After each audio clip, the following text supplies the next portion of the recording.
चलो।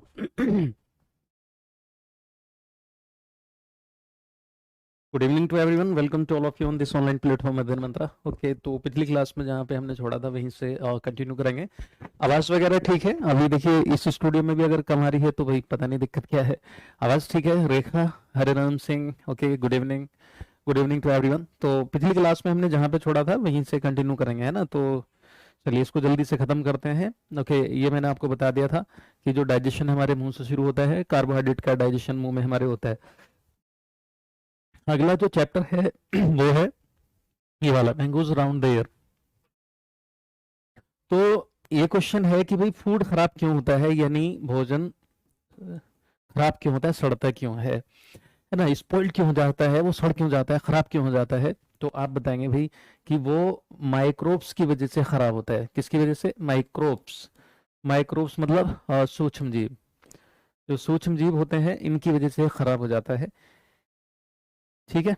और माइक्रोब्स में आपके जैसे आते हैं, मान लो जैसे बैक्टीरिया। बैक्टीरिया यानी जीवाणु। तो इसमें आपके जीवाणु आ जाएंगे। देन जैसे फंगाई या फंजाई, कवक, इसकी वजह से भी खाना खराब हो जाता है।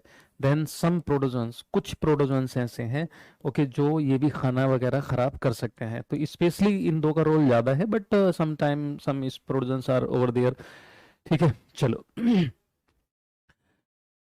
अगर आपको खाने को बचाना है कैसे करना होगा, तो अभी आगे देखिए, जब आप खाने को एक्स्ट्रा बन जाता है कुछ भी, आप उसको मतलब सही करके रखना चाहते हैं तो आप फ्रीजर में रखते हैं, मतलब उसमें रखते हैं, फ्रीजर में है ना, रेफ्रिजरेटर में।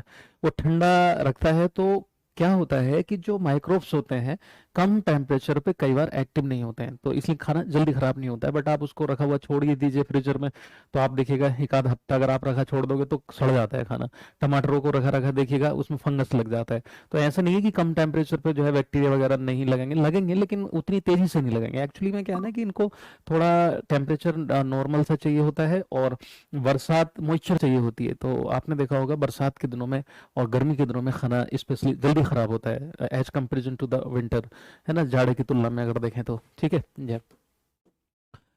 अब देखो यहाँ पर ये क्वेश्चन आपको करना है और इसमें मैचिंग करनी है कि अगर आप एक दो दिन तक खाने को फ्रेश, मतलब इन सबको फ्रेश रखना चाहते हैं, ओके, तो कैसे आप फ्रेश रख सकते हैं, चलिए मैचिंग करके देखते हैं। तो अगर मान लो आपको जैसे दूध दिया गया और आपसे कहा जाए कि भाई इसको प्रिजर्व करके रखिए, मतलब थोड़ा सा दो चार दिन खराब, मतलब दो एक दो दिन खराब ना हो, कैसे रखेंगे आप? तो आप उसको उबालेंगे, है ना। तो इसको आप मैच करेंगे यहाँ से कि बॉयल इट, यानी इसे उबालेंगे। ठीक है, इसे उबालेंगे, इसे उबाल लेंगे। ठीक है, इसे उबाल देंगे।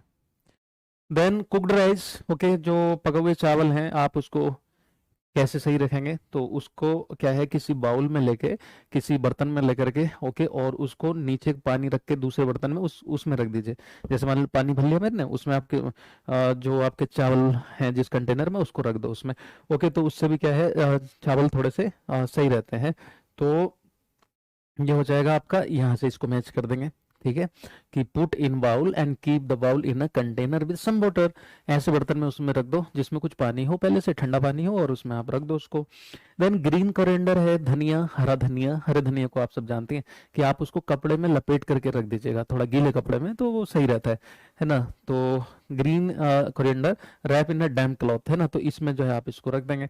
देन अनियन एंड गार्लिक, यानी जो प्याज और लहसुन है, प्याज एवं लहसुन, प्याज और लहसुन को आप अगर प्रोटेक्ट करके रखना चाहते हैं तो उसको ऐसी जगह रखिए जो बिल्कुल ड्राई हो, और बिल्कुल कैसा होना चाहिए, ओपन प्लेस होना चाहिए जिसमें हवा हुआ आती हो। और देखा होगा प्याज को उन सबको उसमें रखते हैं थोड़ा, है ना, ऐसा कंटेनर होता है जिसमें मॉइस्चर ना हो और थोड़ा हवा लगती हो उसमें, होता है ना। तो इस तरह से करके आप इसको मैच कर लेंगे। ठीक, ये वाला क्वेश्चन आता है मैच करने के लिए। यहाँ तक क्लियर हो गया सभी का? ओके, एक बार कमेंट करके बताएं जरा, समझ में आ रहा है सभी को?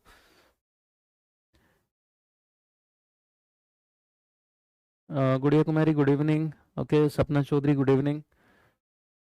रेखा, नेहा जहाँ गुड आफ्टरनून। ठीक है, वैसे तो गुड इवनिंग हो गया है, ओके कोई नहीं। तो ये हो गया, आगे चलते हैं। देखिए ये समर ट्रीट करके है Mamidi Tandra. What is the Mamidi Tandra? इसमें क्वेश्चन आता है कि ये जो लैंग्वेज है उधर की, मामिडी टांड्रा किसको कहा जाता है? तो मामिडी टांड्रा का मतलब होता है आम पापड़। किसको बोलते हैं? आम पापड़। मुंह में पानी आ रहा होगा कई लोगों के।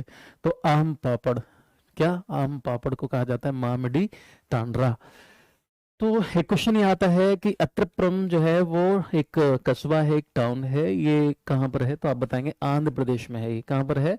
आंध्र प्रदेश में है। कहाँ पर? आंध्र प्रदेश। ठीक।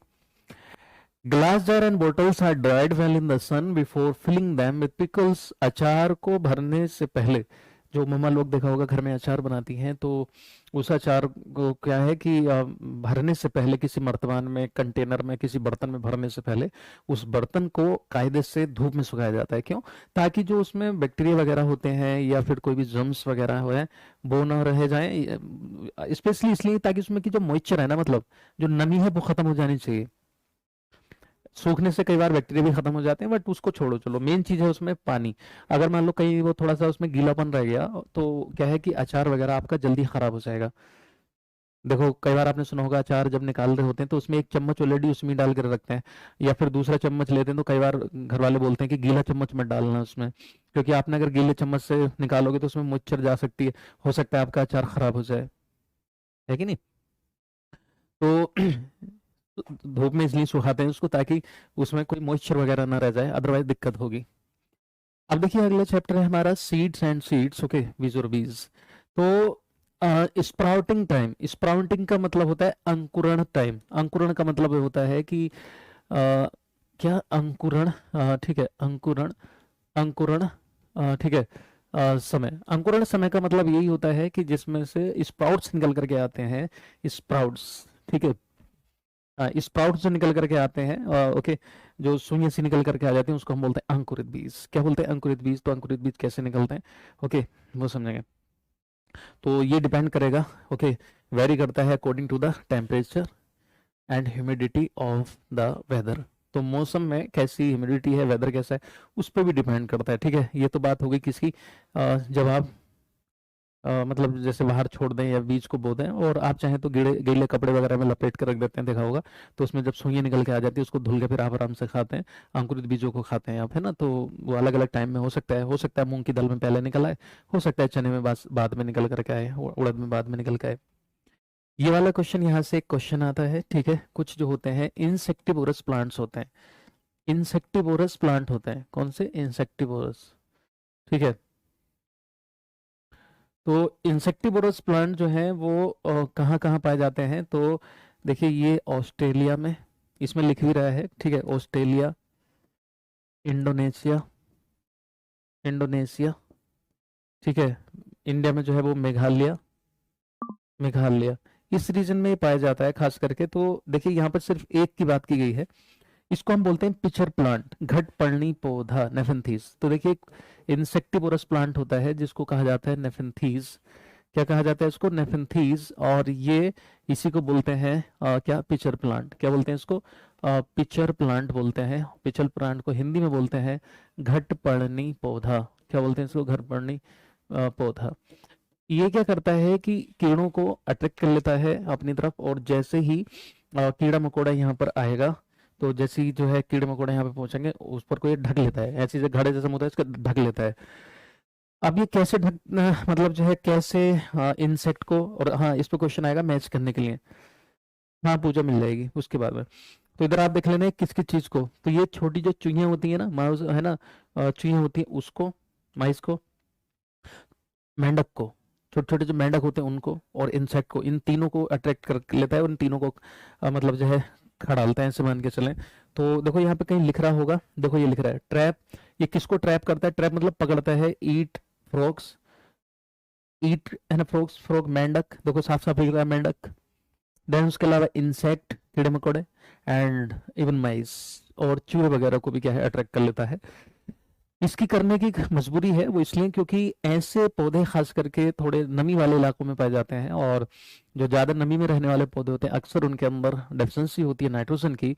तो they attract the insect, mice और frog and frog, okay, to fulfill the need of, okay, to fulfill the, okay, deficiency of nitrogen. तो याद रखना कि ऐसा ये क्यों करते हैं, to fulfill, to fulfill, to fulfill the deficiency of, नहीं मैंने फिर, of nitrogen, deficiency of nitrogen. तो नाइट्रोजन की डेफिशिएंसी को पूरा करने के लिए अक्सर ऐसा करते हैं, to fulfill the deficiency of nitrogen. अब आपको मैं अलग से कुछ और प्लांट्स के नाम लिखवा देता हूँ। तो ये कैसे कैसे इनको अटैक करता है। तो इसमें से एक स्मेल निकलती है। क्या निकलती है? स्मेल निकलती है। उस गंध से, उस गंध को सूंघ के ये मदहोश होकर के वहां चले जाते हैं। ओके, और वो इनको निपटा देते हैं। ठीक है, तो बुलाती है मगर, बुलाती है मगर जाने का नहीं। ठीक है। तो भाई इनको आप पूरा लिख लो। ज्यादातर ये नमी वाले इलाके में मिलते हैं। उसके अलावा नेफेंथीज तो आपका पूछा जा ही सकता है। इसके अलावा और भी क्वेश्चन आ सकते हैं, क्योंकि ये सिर्फ अकेला नेफेंथीज नहीं है जो ऐसा करता है। और भी कई ऐसे प्लांट्स हैं जो अटैक करते हैं, और उनको मैं लिखवाने वाला हूँ आप लोगों के लिए। ठीक है,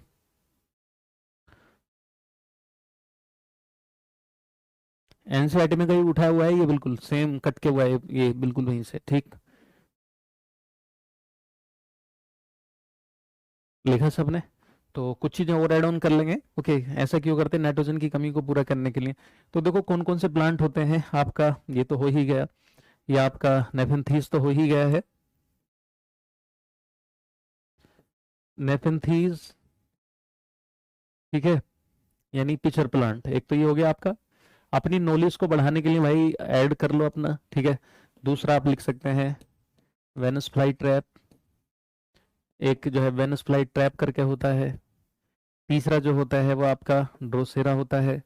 कौन सा? ड्रोसेरा, ये होता है। ठीक है, एक और होता है डायसोनिया करके होता है।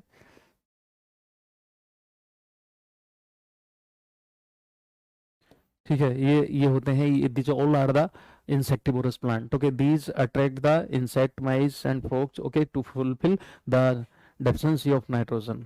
Clear? जी हाँ, बुलाती मगर जाने का नहीं। यस, बुलाती है मगर जाने का नहीं। चलो,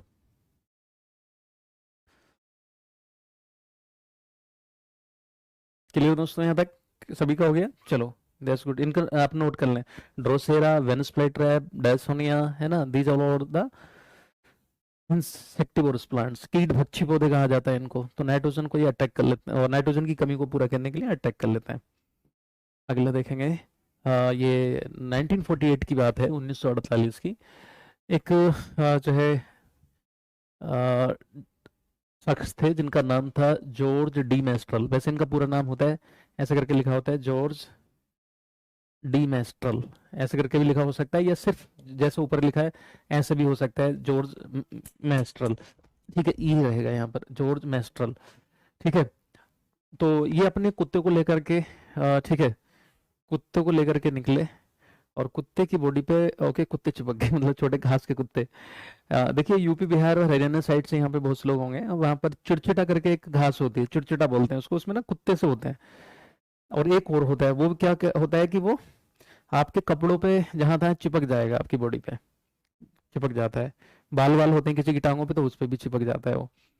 तो इन्होंने देखा कि यार मेरे कुत्ते के ये छोटे छोटे से बीच से चिपके पड़े हैं, और मेरे भी, मेरे कपड़ों पे भी चिपके पड़े हैं, ऐसा क्या है इनमें। तब इन्होंने जो है फिर माइक्रोस्कोप के सहारे से जब उसको देखा, तो उन्होंने देखा कि उसमें छोटे छोटे से हुक हैं, छोटे छोटे हुक्स जैसे बने हुए हैं। तब लगा कि अच्छा ये ऐसे फंस जाते होंगे, ओके, तब चिपक जाते हैं। बस उनके दिमाग में एक आइडिया आ गया, और उन्होंने ये इसको बना दिया। इसको हम बोलते हैं वेलक्रो। क्या बोलते हैं इसको? वेलक्रो। वेलक्रो कहा जाता है इसको। इसको हुक एंड लूप फास्टनर भी बोलते हैं। लूप फास्टनर भी बोल देते हैं, look, look, hook and loop fastener. इसको look, hook and loop fastener भी कहा जाता है। और इसको हम बोलते हैं वेलक्रो। अभी ये 2000, इससे पहला वाला जो एग्जाम हुआ था उसमें भी आया था। ठीक है। निखत जी, हाँ, ये इसकी मैं हिंदी में ही पीडीएफ आपको प्रोवाइड कराऊंगा, बिल्कुल हिंदी में, बढ़िया किताब के फॉर्मेट में मिलेगी आपको, बढ़िया से अपलोड होगी। Don't worry about this. मैं जो हिंदी में बोल रहा हूँ वो याद रखिए कि भाई वेलक्रो का आविष्कार, मतलब कह लो आविष्कार के मतलब वेलक्रो को किसने बनाया, ये कह लीजिए, है ना। तो आप बता देना, जॉर्ज डी मेस्ट्रल, राइट। और आज इसका इस्तेमाल, है ना, कपड़ों में, शू में, बैग में, बेल्ट में, है ना, पर्स वगैरह जो आपके ये सब होते हैं इन सब में यूज करते हैं।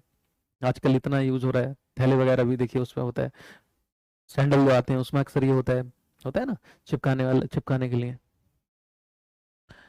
और क्या। हो गया, ठीक है।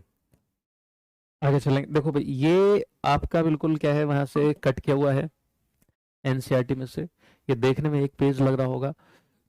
हर साल यहाँ से एक क्वेश्चन जरूर आता है किसी न किसी के सेट में। तो इस बार अब तो कई कई सेट आते हैं, कई कई दिन तक पेपर चलता है, तो इसमें से एक क्वेश्चन तो आएगा ही आएगा किसी न किसी के में। अब पता नहीं वो किसके में है। तो इसमें क्वेश्चन आता है कि टोमेटो, पोटैटो एंड चिली, तीन क्वेश्चन बन जाएंगे, अलग अलग पूछ लेगा आपसे। तो आप बताना कि टोमेटो यानी टमाटर, देन पोटैटो यानी आलू, एंड चिली, ग्रीन चिली यानी हरी मिर्च कहाँ से आई हैं, ये इंडिया में कहाँ से आई हैं। तो आपका आंसर होगा साउथ अमेरिका। कहाँ से आई हैं, साउथ अमेरिका। ऐसा क्वेश्चन आ जाएगा कि इंडिया में जो टोमेटो आया वो कहाँ से आया है, अमेरिका, अफ्रीका, साउथ अमेरिका, ऐसे करके ऑस्ट्रेलिया। तो आप बताना यहाँ पे साउथ अमेरिका से आया है। टमाटर भी कहाँ से आया, साउथ अमेरिका। आलू कहाँ से, साउथ अमेरिका। ग्रीन चिली, हरी मिर्च भी कहाँ से आई है, तो आप बताएंगे साउथ अमेरिका। ठीक। ये सर हमारे यहाँ उसे हरियाणा में कुत्ता ही कहते हैं, हाँ कुत्ता घास बोलते हैं उसको, चिड़चिटा। खैर चलो। अब अगला होगा कि जो कैबिज है, कैबिज का मतलब हो गया क्या, बंद गोभी। क्या, बंद, बंद गोभी, बंद गोभी। ठीक है, कहाँ से आई है, यूरोप से। उसके साथ साथ मटर भी कहाँ से आई है, मटर और बंद गोभी। मटर और बंद गोभी कहाँ से आई है हमारे देश में, तो आप बताएंगे भाई ये आई है यूरोप से। कहाँ से आई है, यूरोप से। यूरोप, ओके, यूरोप से आई है। क्लियर गाइस यहाँ तक। देन कॉफी बीन और ग्रीन भिंडी। क्या, कॉफी बीन जो कॉफी के बीज होते हैं वो, और ग्रीन भिंडी, ये दोनों जो आई हैं कहाँ से आई हैं, तो आप बताएंगे अफ्रीका। क्या आंसर देंगे आप, अफ्रीका। अफ्रीका। बाकी जो आपका जैसे मेथी, बनाना, पालक, ये सब इंडिया की चीजें हैं। बैंगन है ना, रेडिश, मूली, ओके, ये सारी इंडिया की हैं। ठीक है। हाँ, ऐसा क्वेश्चन आ सकता है कि in which one of the following, okay, had not come from the abroad, या बाहर से नहीं आई है, तो आप बता देना भाई इनमें से ब्रिंजल नहीं आया है, इंडिया का है ऑलरेडी। रेडिश ये भी है, मैंगो, हाँ, तो मैंगो भी इंडिया का ही है। देखो लिख रहा है मैंगो संग कम इन द एन ऑरेंज से स्माइल। तो देखो मैंगो, संतरा, ये सब जो है वो सब इंडिया के ही हैं। ठीक है। तो क्वेश्चन जो बनेंगे आपके इधर से ज्यादा बनेंगे, या फिर घुमा फिरा के क्वेश्चन को पूछ लेगा। आपको ये पता होना चाहिए कि कौन सी चीज कहाँ से आई है। तो मैं फिर से बता रहा हूँ, टमाटर, आलू, हरी मिर्च, यह है आपका कहाँ से, साउथ अमेरिका से। आपका बंद गोभी, मटर, यह है आपका यूरोप से। देन कॉफी बीन और आपका हरी जो भिंडी है वो कहाँ से आई है, आप बताएंगे अफ्रीका से। ठीक है।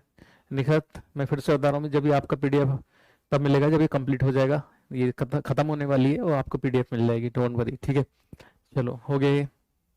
अगला देखेंगे। अगला, एवरी ड्रॉप काउंट्स, ओके, हर एक ड्रॉप काउंट की जाती है, हर एक बूंद काउंट गिनी जाती है। घट सीसर, इस पे क्वेश्चन आएगा कि घट सीसर क्या है। घट सीसर, घट सीसर का मतलब क्या है, घट सीसर का मतलब है लेक। तो ये जो है घटसी नाम के एक राजा थे, ओके, ये एक आर्टिफिशियल लेक है। क्या है ये, आर्टिफिशियल, आर्टिफिशियल लेक है ना, क्या है, आर्टिफिशियल लेक है।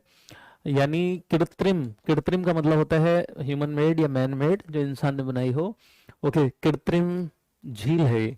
क्या है, कृत्रिम झील है। जो देखिए, झील जो है अक्सर कंसिडर की जाती है नेचुरल में, नेचुरल में कंसिडर की जाती हैं, बट हाँ, ठीक है, नेचुरल में।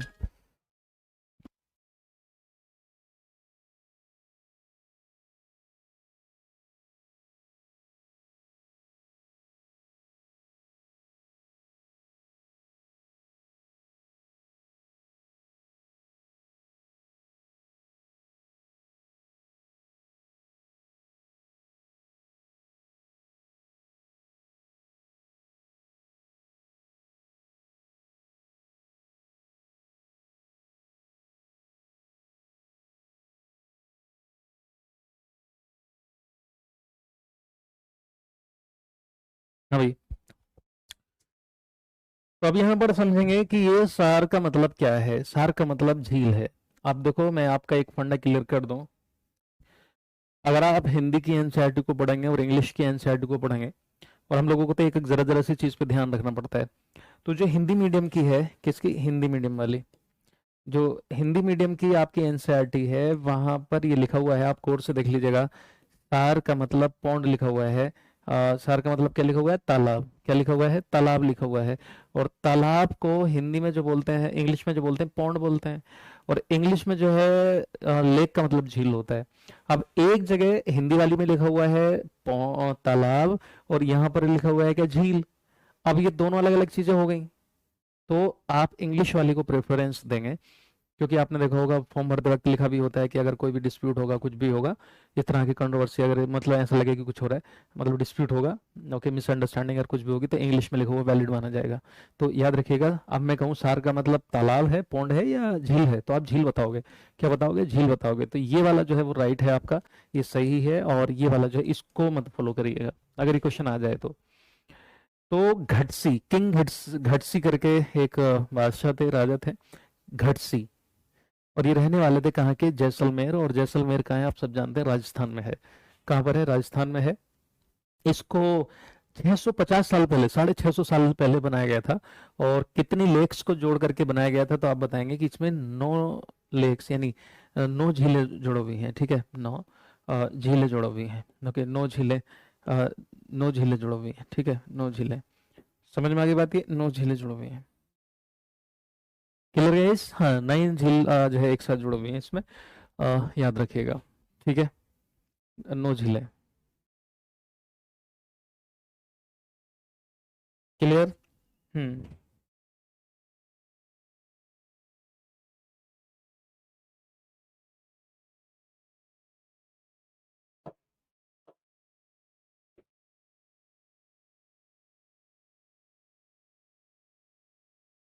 That clear to all of you? यहाँ तक क्लियर हो गया सभी का? ओके, बढ़िया। चलो, आप देखना चाहो तो देख लो इसको, थोड़ा सा नज़ारा अच्छी लगेगी। आजकल तो वैसे ये जो पहले पानी इसमें साफ सुथरा हुआ करता था, अब इतना नहीं है, बट आप घूमने जा सकते हैं, देख सकते हैं इसको। ठीक है, दिख रही है ना? हाँ, तो काफ़ी बड़ी सी झील बनवाई है ये, उस जमाने में इतना बड़ा बनवाना अपने आप में चैलेंज रहा होगा। ओके।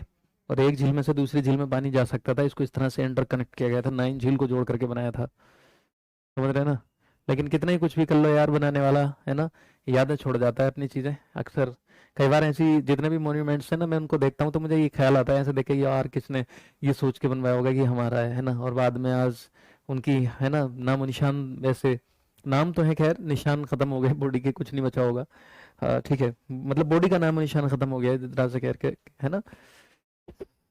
तो कई बार ख्याल से आता है।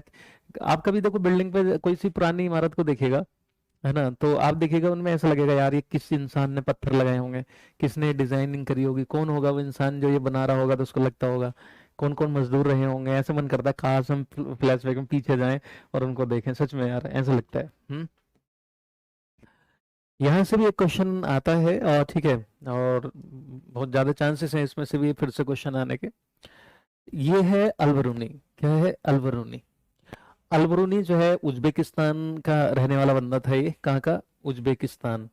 और ये जो था एक पर्शियन स्कॉलर था। क्या था? Persian scholar, he was a Persian scholar. ठीक है, तो ये पर्शियन स्कॉलर था।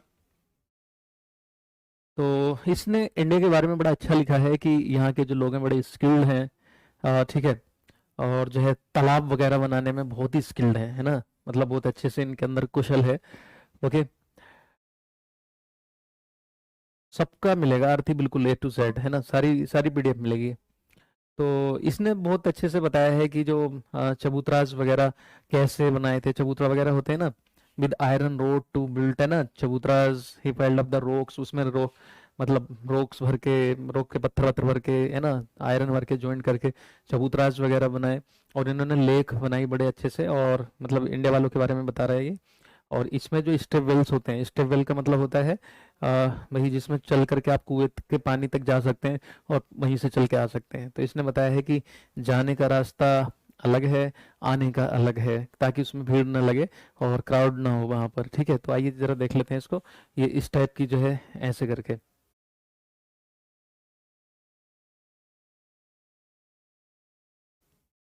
इसको स्टेबल बोलते हैं। देखो पानी यहाँ पर है, तो ये आपको नहीं लग रहा है कि जैसे इधर से उतर के आए, यहाँ से उतर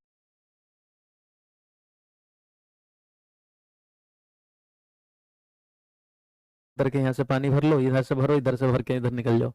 है ना, या इधर निकल जाओ, मतलब इस तरह से बना हुआ है कि एक दूसरे से कोई ज्यादा भीड़ नहीं होगी। देखिए कितनी अच्छी से डिजाइनिंग हुई है, स्टेबल है। जैसे आप इधर से उतरे, इधर से यहाँ से करके यहाँ से पानी भर लो, पानी भर के इधर से निकल जाओ, है ना, इधर से आप निकल के जा सकते हैं, इधर से चढ़ के आराम से चले जाइए, कोई डर नहीं खतरा नहीं, आराम से बढ़िया।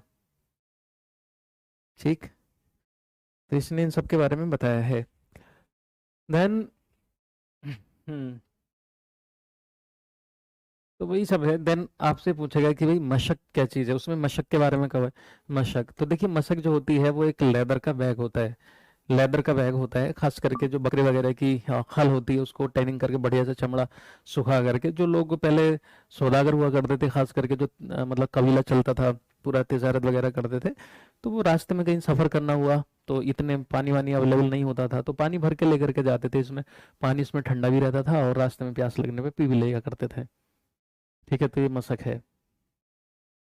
रोज गुड इवनिंग डियर।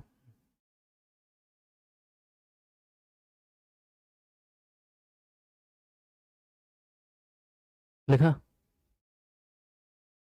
हम्म क्लियर होगी भी बात ये। चलिए आगे बढ़ते हैं। अ, आज के दौर में भी देखे, आज भी लोग पुरानी झीलों से पानी पीते हैं, धारा जो बहती हैं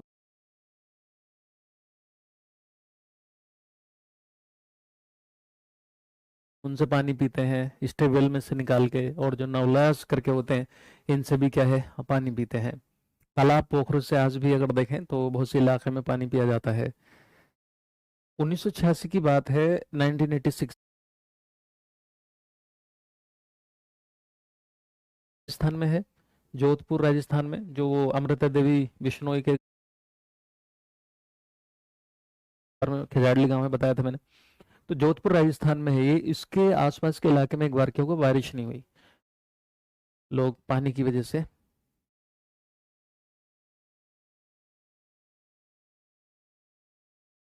किसमें सरोज, समझ में नहीं आया, कौन से बैच में? क्या?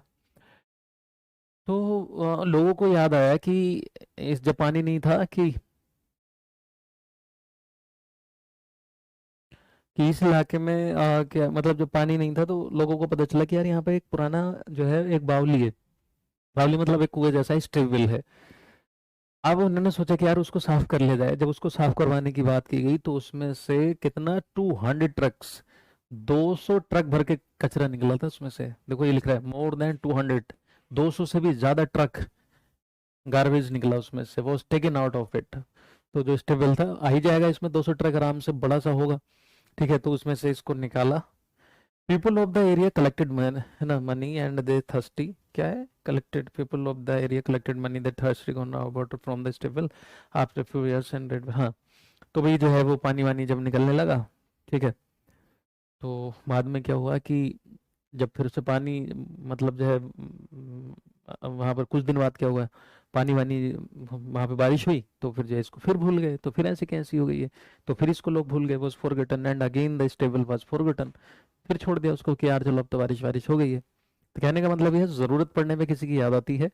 ओके, जरूरत जैसी खत्म हो जाती है, नीड खत्म, तो मोहब्बत खत्म, अक्सर यही है। वैसे ही देखो यहाँ से यही है, रिश्तों में भी देखा होगा, आप किसी से उम्मीद होगी आपको पैसे वैसे मिल लेंगे, कुछ मिल जाएगा, मदद कर दोगे, तो आपको लोग पूछेंगे। जैसी उसकी ज़रूरत ख़त्म, तो आपसे ताल्लुकात भी ख़त्म, है ना, वो रुतबा मिलेगा ही नहीं। ठीक है, समझ में आई बात ये। गुड। देखिए भाई, ये जो है आपका दिल्ली जल बोर्ड का जैसे मतलब बिल दिखा दिया है। खैर, तो कहीं का भी बिल हो, पानी के बिल पे आपसे पूछा जाएगा कि क्या क्या होता है। इसी तरह से टिकट पे पूछ लेगा, जो रेलवे का टिकट होता है उस पे क्या क्या लिखा होता है, तो आप बता देना भाई। इस पे नाम लिखा होगा, आपके घर का नंबर लिखा होगा, हाउस नंबर, इसमें जो है रीडिंग लिखा हुई होगी, इसमें जो है अमाउंट लिखा हुआ होगा, इसमें कब से कब तक का जो है रीडिंग है, प्रीवियस जो मीटर की रीडिंग है वो होगी, करंट मीटर की रीडिंग क्या है, मीटर नंबर क्या है, ये लिखा होगा। बिल की जो है डेट, बिल डेट कब है, मतलब कब जनरेट हुआ है बिल, और वो जो है कब तक ड्यू है, ये लिखा होगा, है ना, ये सारा लिखा होता है इसमें। इसी तरह से जो आपका टिकट होता है उस पर क्या लिखा होता है रेलवे का, उस पर पीएनआर नंबर लिखा होगा, ट्रेन का नाम लिखा होगा, कहाँ से ट्रेन। तो कहाँ से जो है ट्रेन वो डिपर्चर होगी, कहाँ जाके अराइव करेगी, वहाँ पहुँचेगी, कितना, कब तक पहुँचेगी, टाइम ये भी लिखा होगा। ठीक है। और उसमें ये लिखा होता है डेट, है ना। उसके अलावा और क्या, अमाउंट लिखा होगा आपका, कितने का किराया है, आपका नाम क्या है वो लिखा होगा जो आप हम रिजर्वेशन कराते हैं, है ना। एज लिखी हुई होती है आपकी, तो इतना तो आप आराम से बता सकते हैं। क्लियर। ट्रेन का नंबर लिखा होगा। ओके, ये चीज़ है। चलिए, तो देर ये है, okay, there are some groups that work hard to bring to the people of different areas, they ask the elders about the water arrangement in the times, they will rebuild the old lakes and johar, okay, and the build new ones. Let us see the group of, देखिए, अब मैं आपको हिंदी में समझा देता हूँ यहाँ पर। तरुण भारत संघ करके, क्या, तरुण, तरुण, तरुण भारत संघ, तरुण भारत संघ करके एक ग्रुप है, तरुण भारत संघ करके एक ग्रुप है। ठीक है। तरुण भारत संघ करके ग्रुप है। यहाँ की जो है, इस ग्रुप ने जो है डार्की माई की जो है वो मदद की। एक्चुअली इस पे क्वेश्चन आता है कि ये जो तरुण भारत संघ है ये क्या है, एक एनजीओ है। पता होना चाहिए आपको कि ये एक क्या है, एनजीओ है। तरुण भारत संघ, जिसको हम बोलते हैं non government organization, non government, non governmental या गवर्नमेंट ऑर्गेनाइजेशन, है ना। आप भी बनवा सकते हैं, कोई भी अपना ये चलाता है। ठीक। तो ये पुराने जो बॉर्डर से रिलेटेड, मतलब उस पर काम करता है, जैसे कोई पुरानी बावली है, कोई तालाब है, पोखरा है, उसको रिहेबिलिट करने के लिए, यानी दोबारा से सही करने के लिए।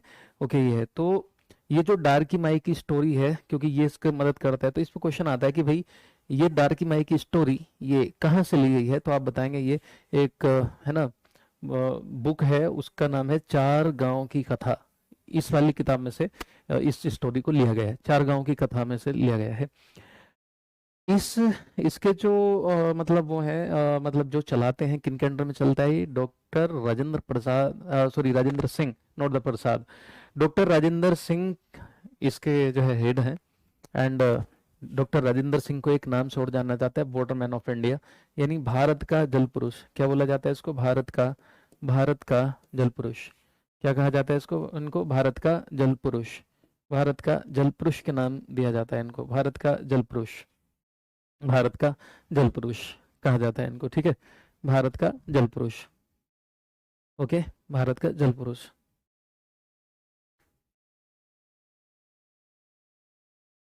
समझ आ गई बात यहाँ तक। चलिए,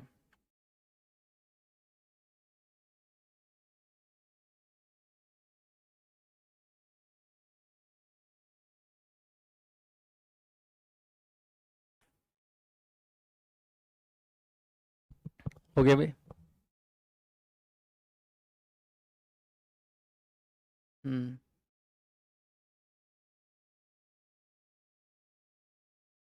जोहड़ का मतलब जो है, ये तालाब वगैरह जैसे होते हैं, पोखरे टाइप के होते हैं ना, राजस्थान में बोलते हैं जोहड़। ठीक है। अच्छा, एक क्वेश्चन और आता है कि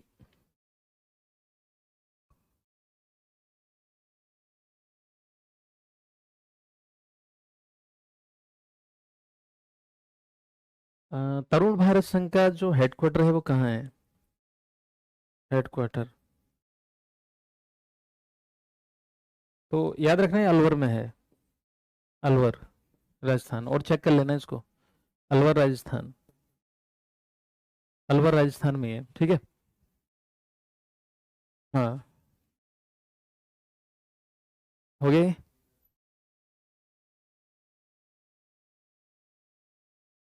नहीं सरोज, ओके, सब ठीक है। लिखा।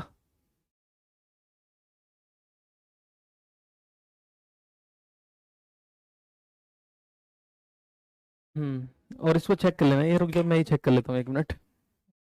अलवर में ही है ना, अलवर का ही ध्यान है मुझे। फिर भी मैं एक मिनट चेक कर ले रहा हूँ, देखो गलत तो गलत ही है ना, क्वेश्चन गलत हो गया तो दिक्कत हो जाएगी। तो मैं बता दे रहा हूँ।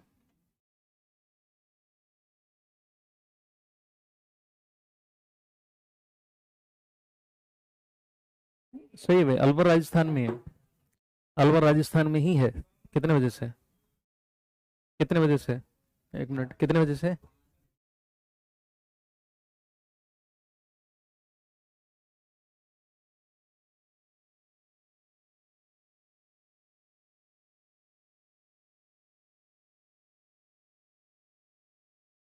ठीक है। हाँ ठीक है, हो गया भाई, आगे देखते हैं। क्लास चैप्टर है experiments with water, okay, dead sea. देखिए जो इसको हम बोलते हैं मृत सागर, अगला चैप्टर हमारा ये करके एक्सपेरिमेंट विद वाटर, पानी के साथ है ना, ये प्रयोग, तो मृत सागर। मृत सागर जो है वो सोल्टी वाटर है, इसमें बहुत ज्यादा सोल्ट है वैसे तो।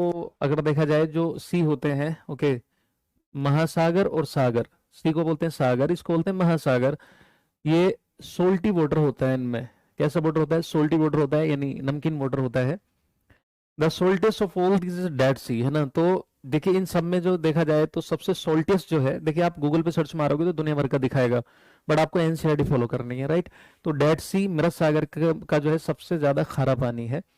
हाउ सॉल्टी, क्यों ये सॉल्टी है? आप सोच करके देखो कि जैसे मान लो 1 लीटर पानी में अगर हम 300 ग्राम नमक मिला दें, 300 ग्राम सोल्ट मिला दें, और ये जरूर नहीं खाने वाला नमक हो, दुनिया भर के सोल्ट होता है, तो उससे क्या होगा? डेंसिटी बढ़ जाती है, ठीक है। तो would you able to even taste such salty water?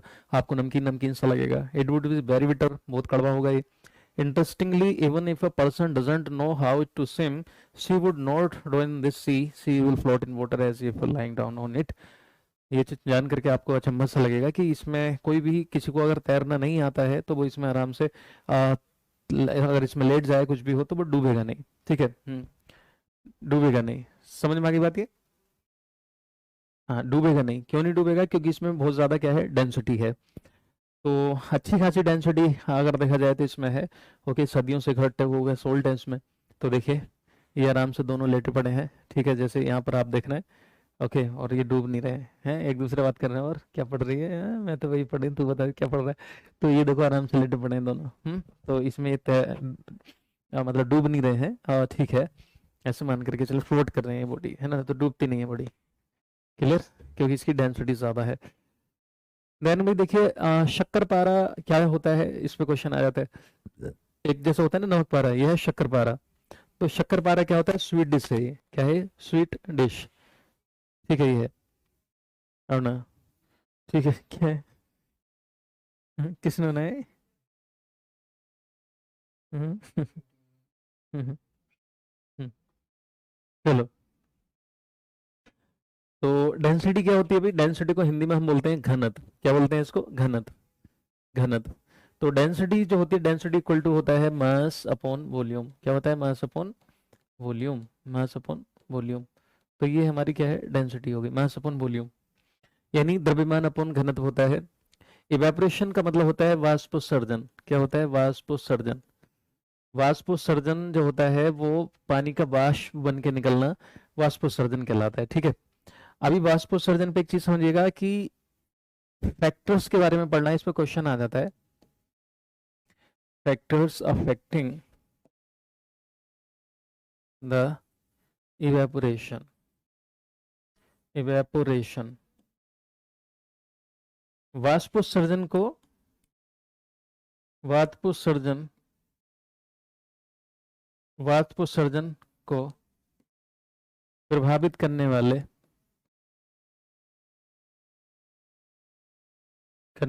कारक, करने वाले कारक कौन कौन से कारक होंगे, आप समझेंगे। तो देखिए एक तो होता है आपका सरफेस एरिया, सरफेस एरिया अगर बढ़ेगा, सरफेस एरिया अगर बढ़ेगा तो इवेपोरेशन भी बढ़ेगा, तो इवेपोरेशन भी क्या होगा? इंक्रीज करेगा। हम ये कह सकते हैं कि surface area directly proportional to the evaporation. हाँ, इसको हिंदी में हम बोलते हैं पृष्ठ क्षेत्रफल। जैसे आप मान लो पानी को एक जगह भर के रख दो, इतनी जल्दी नहीं सूखेगा, अगर आप उसको फैला दो तो जल्दी से सूखेगा। दूसरा टेम्परेचर, टेम्परेचर, टेम्परेचर अगर इंक्रीज करेगा तो इवेपोरेशन भी इंक्रीज होगा, तो इवेपोरेशन भी क्या होगा? हाई हो जाएगा। इसी तरह से टेम्परेचर के बाद में एक चीज समझेंगे,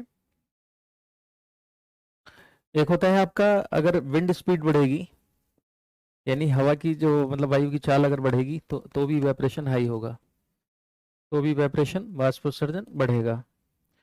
अगर चौथा आता है मॉइस्चर, मॉइस्चर मतलब हो गया ह्यूमिडिटी, है ना।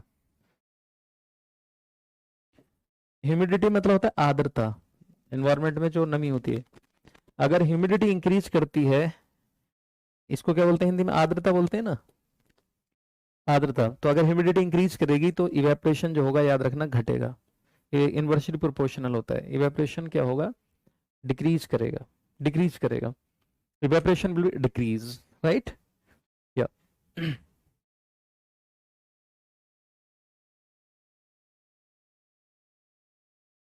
क्लियर, इनको लिख लो। तापमान बढ़ेगा, वाष्पोत्सर्जन बढ़ेगा,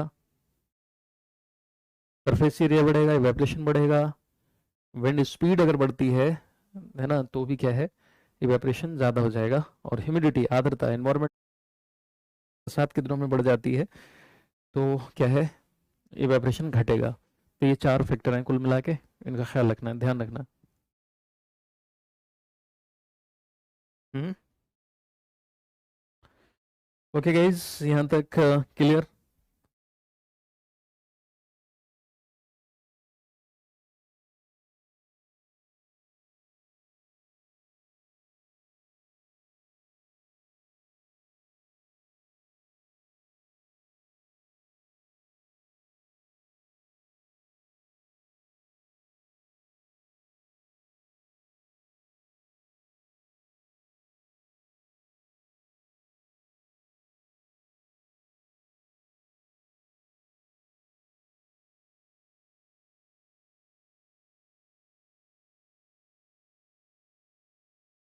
ठीक है भाई, यहाँ तक क्लियर हुआ। चलो आगे समझते हैं। फिर ये आता है मिश्री, क्या चीज होती है, मिश्री खाई होगी आप लोगों ने, मिश्री। मिश्री के जो पीस होते हैं, लम्स ऑफ शुगर होते हैं, शुगर के, यानी जो शुगर होती है, चीनी होती है, ऐसे कह लो, शुगर के जो होते हैं उसके वो होते हैं, मतलब क्रिस्टल होते हैं बड़े बड़े से। ये है, समझ में आ गई बात। ये लम्स ऑफ शुगर, जैसे नमक के डिले से होते हैं ना, वैसे ही इसके भी जो है मिश्री आप देखेगा ऐसे, मतलब होती है, बड़ा सा क्रिस्टल होता है। तो मिश्री क्या है, ओके, शुगर का एक गांठ है, ऐसे कह सकते हैं मिश्री। ठीक है, समझ में आई बात यहाँ तक ये। हम्म। ओके गाइज, तो ठीक है, आज के लिए इतना ही रहने दिया जाए। ओके, अगली क्लास में ये कंप्लीट हो जाएगी, तो इसकी फिर जो है आपको पीडीएफ अपलोड करा दी जाएगी, ठीक है। तो क्लास समझ में आई, अच्छा लगा आपको। हाँ, एनसीईआरटी में अलग से आप पढ़ने की जरूरत नहीं है आपको टाइम वेस्ट करने की, ठीक है, बाकी चीज़ों पे ध्यान दो अच्छे से। ये तो आपको सारा करा दिया गया है यहीं पे। किसी को कुछ पूछना हो, कोई डाउट हो, तो आप पूछ सकते हैं। ओके, बहुत बढ़िया।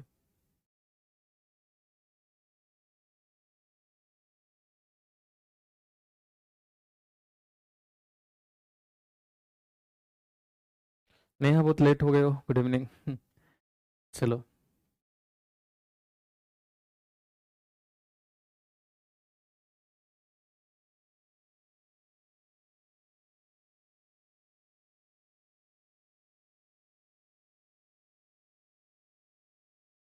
चलो भी, तो अभी के लिए इतना, अगली क्लास में मिलते हैं। Okay, bye bye, take care, bye.